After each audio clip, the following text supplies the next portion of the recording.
This is Ryan Hahn. I will be interviewing Judith Hannah of Carroll County on June 16th, 2011. Hello, Judy. How are you doing today? Hi, Ron. How are you doing? Pretty good. Good. Let's start off talking about something, your short history about yourself. Certainly. Well, I was born in Baltimore City, Maryland, back in the late 1940s. Mm-hmm. I grew up in Baltimore City, and I was privileged to be in an area not too far from the Pimlico racetrack. So I'm very familiar with all the events that take place every year as part of our Triple Crown. Mm-hmm. I went to public schools in Baltimore City and was graduated from there. And after that, went on to get an undergrad degree, a master's, and currently I'm working on a doctorate. So I guess the turning point for me for Carroll County was when in 1978 I had taken a job in Eldersburg, and I was still living in Baltimore City at the time, and my family and I decided we wanted to move out to Carroll County. So I worked there in 1978 and 1979. We purchased a home in Carroll County in the Sykesville area.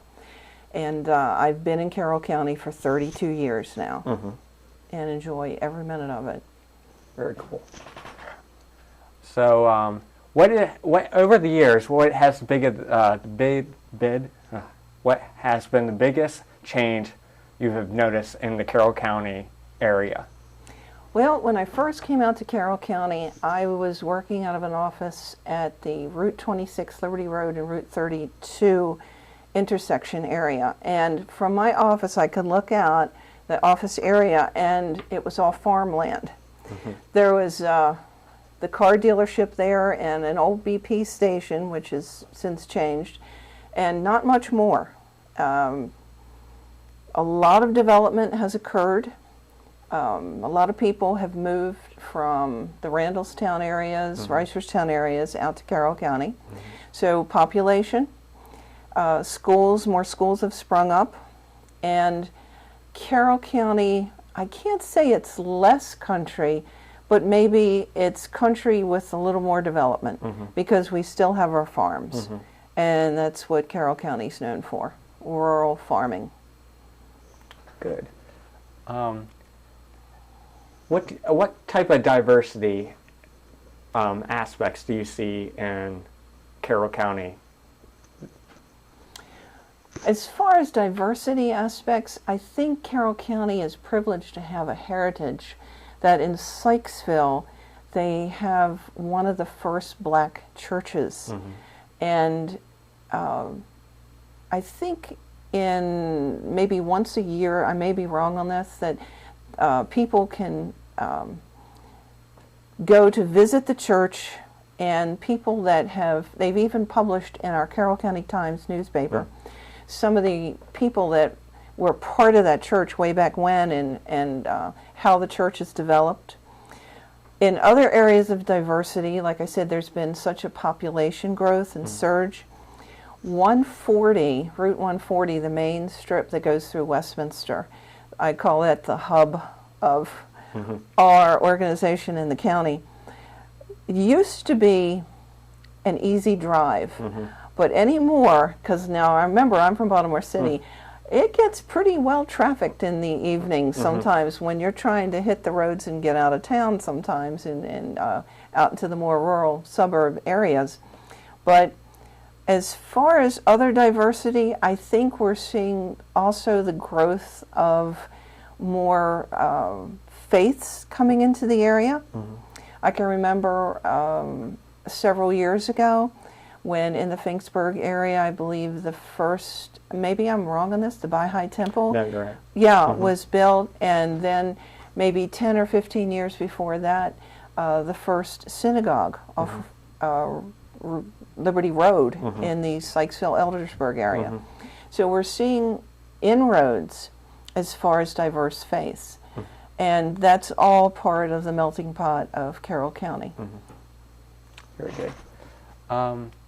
What changes have you noticed in Westminster and the rest of the county, like has, I don't know. Well, again, years ago, the library was so much smaller when I first moved into the area, and of course now it's been remodeled. It's a beautiful addition to our county as far as the new statuary that's out front, and the addition of more space to the library and the beautification of it.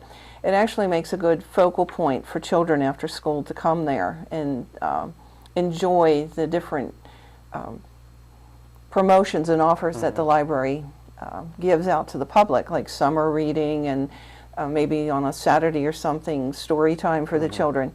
These are little amenities that are nice to our county. Also, we have the Ag Center, which I think is terrific because we have the fair every year. We have ladies and gentlemen of the area who either bring in their baked goods or their other products that they put together. People come out and purchase quilts, tractor pulls. This is all part of our diverse rural farmland county ways, and I think they're great. From going from that to you live in the Union Bridge area, can you tell us some things about the Union Bridge that you like? Well, when I first moved into Union Bridge back in 1996, I noticed the railroad station, and I wanted to get to know what was going on there. So I decided to go down on a day that they would be open, I think on Sundays, and certain Sundays of the month they're open, and just take a walk around into the museum, hear a little bit about the heritage. And from what I understood, back during the Civil War, they brought some of the wounded warriors, wounded men from the Civil War into Union Bridge and transported them by train downtown to the hospitals down there. So Union Bridge has its history. And of course, another thing I'm seeing as well is regrowth in the town itself. For a while, there was a bit of a slump, but now we have some nice restaurants there. The revitalization of the town. We have some standbys that have been there, like Tuck Center and everything, and of course the mayor of Union Bridge, Mr. Jones. So we have those people that have been with us for some time and their businesses. And they still meet the small needs of the people, though, because they have Church of the Brethren that will be having Vacation Bible School soon. That's every year this takes place. So the children's needs are met in that way. You have a place in the summertime to send your children for Vacation Bible School. Plus the local Methodist church in town also does mission trips overseas. So you have a community spirit. And if you want to go just a little bit out of town, you can go into New Windsor and you can visit the Brethren Center. If you want to get an idea of diversity, there it is, because American funds as well as the labors of people overseas have come together in such a beautiful way, because when you walk into the Brethren Center and you see what these talented people have put together, how they've sent in their wares, and how sometimes just a small item can help a struggling family in another country, and then you see the rewards of it.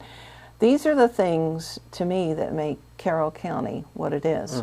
It's its citizenry, the way that our people have an outreach for others, and the fact that it's rural country farmland.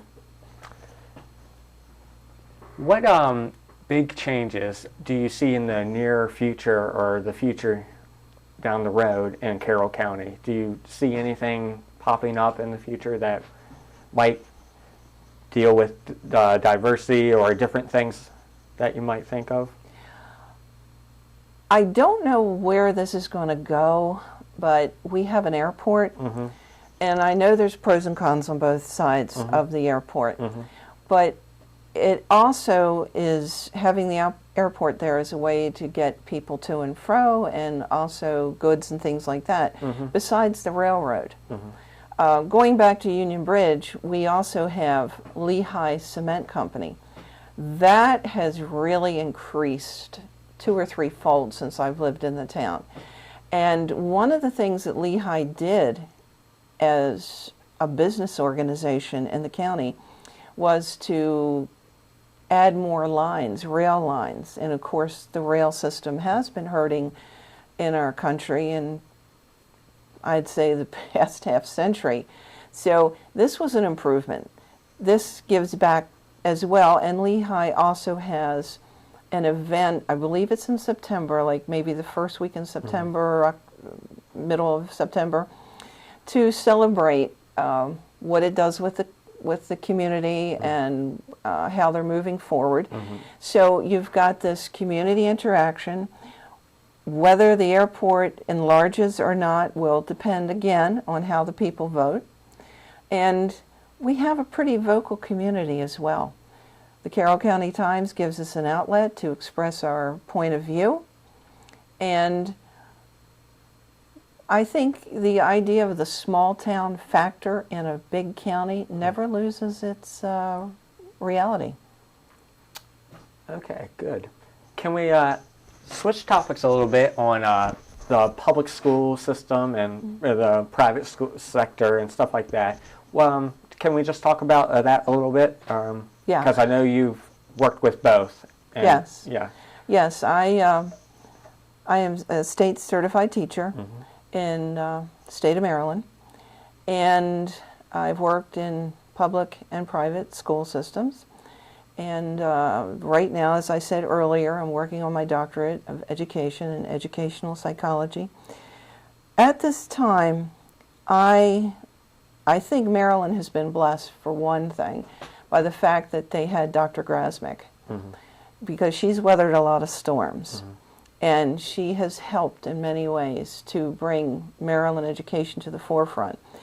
My children did attend public schools, and they graduated from Liberty High, both of them, different years, but they both graduated from Liberty High. They also attended private school in their elementary and junior high years. So they had a little bit of both. And since I work with children who come from public and private schools, I get to see, what's going on with our schools. I'm pleased that our schools have breached the gap, so to speak, is what you would say, from doing maybe average work to maybe doing better work now. Of course, with any school system, we have a long way to go. But I think Dr. Ecker also helped to bridge that gap as well. The former school superintendent. And I think that we've had the pride of some colleges here, one being McDaniel, that has been a hub for our county. And we've had great response to those. It seems like you go someplace and you run into someone who's a graduate either of, as it was referred to years ago at its origin, Western Maryland College, or McDaniel as it's called today. So we stay local, but by the same token, there are, our people will also be in Washington, they'll also be in other fields, different things. Again, public school, in my mind, has definitely improved. There will always be problems, and unfortunately, due to the economy, there will be some cutbacks. But I think on the whole, we're seeing a trend in a better direction. So let's just hope that we can keep that direction going and give to our students, our future teachers, and our future doctors, our future farmers, where they're all needed here, the education that they deserve. Do you have you noticed more of a diversity in special needs kids and stuff like, or, have you seen a trend, or because? Well, I think some of that falls into play with the law that special education law, and especially since IDEA 2004, with more of inclusion for children with special needs. Again, I'm very happy to hear of the different Special Olympic challenges that we have in our school system. The needs of children are being recognized, that yes, they may have a certain problem in this area, but they'll shine in other areas. It's just a challenge. You know, if we want to use the term diversity sometimes is in an educator's mind can be a real spice to a child's life, because it adds a certain, you're teaching to the whole child. You're trying to bring out the best in all ways. And if there is a challenge for this child, and when they overcome it in small steps, the self-efficacy, the self-esteem that develops in the child is just something that makes you want to, okay, let's keep going there and let's keep doing this. And the community, I believe, is more coming out more to respond to these Special Olympic challenges and these special days for the children, and we're seeing a better response. Maybe 30 years ago, if there was a special needs child, perhaps that child might have been taken into another room and worked with, et cetera, et cetera. But nowadays, I think people are understanding that there's not a real need for that to happen. You know,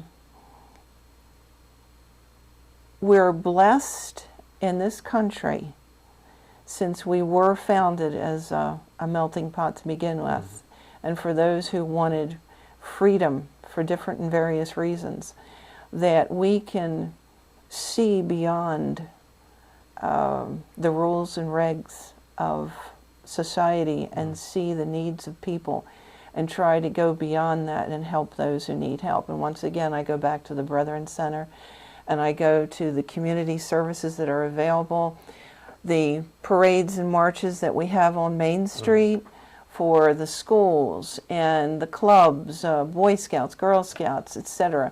They're annual, and the children actually look forward to these events. Can you describe a major event in your lifetime regarding race or ethnicity? Yeah.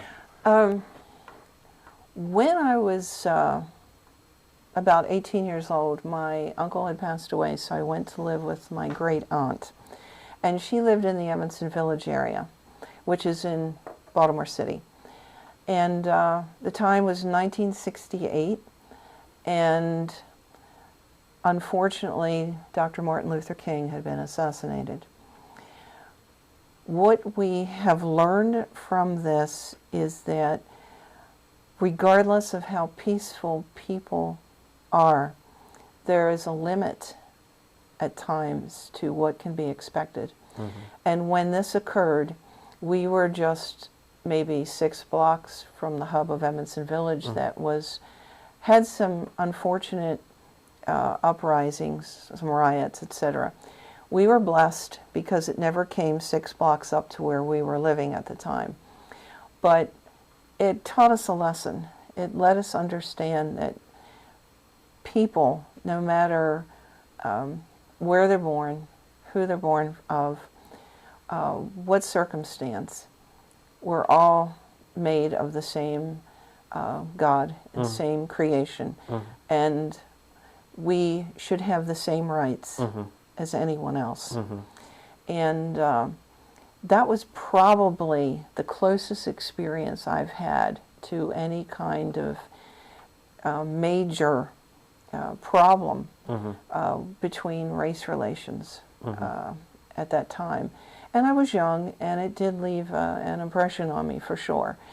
I would sincerely hope that as a country we have gotten past that, and in many ways we have.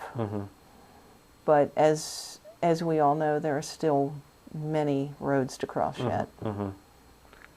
Good. How has living in Carroll County shaped your worldview? Well, growing up in Baltimore City, which was, I enjoyed it, but I always felt like I wanted the country life. I wanted to be out where there's a little bit more green grass and fresh air and country living and things.